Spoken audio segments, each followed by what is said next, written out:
नमस्कार दोस्तों, मेरा नाम है दशरथ प्रधान और अब देखना शुरू कर चुके हैं वायरल।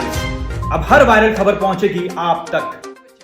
मेरा नाम अंजलि कादर, मैं पंडित नेकीराम कॉलेज से सिर्फ और सिर्फ आपसे एक क्वेश्चन पूछने आई हूँ।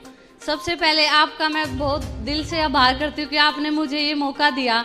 सर, एक देश नंबर 1 तभी बन सकता है जब एक देश की बेटी नंबर 1 बने, क्योंकि सर हमें एक सिक्योरिटी की जरूरत होती है जब हम अपने घर से बाहर निकलते हैं। सर, हम अपने माँ बाप को कह के कि हम बाहर निकल रहे हैं और हमें वहाँ पे सिक्योरिटी नहीं मिल रही कि हमारे हो रहे हैं ये, तो सर ये जरूर होना चाहिए सर। बिल्कुल बिल्कुल सर, ये बात हमारे दिल की बात है।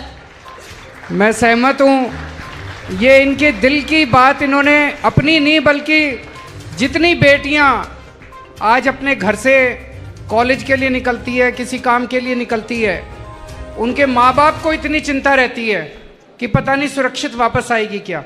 बच्चियों को इतनी चिंता रहती है कि हम सुरक्षित वापस जा पाएंगे क्या। इसी वजह से कई बेटियां आगे पढ़ने या नौकरी करने से वंचित रह जाती हैं। अगर हम अपनी बच्चियों को सुरक्षा नहीं दे सकते तो फिर लानत है ऐसी सरकारों के ऊपर, लानत है ऐसे सिस्टम के ऊपर।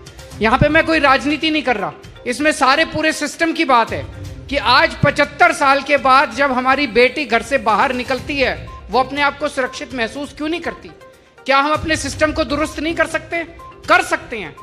जब भगवंत जी की सरकार बनी थी पंजाब के अंदर, हम घर घर में जाके यही बोलते थे कि ऐसा क्यों है कि उनको सुरक्षा नहीं मिलती।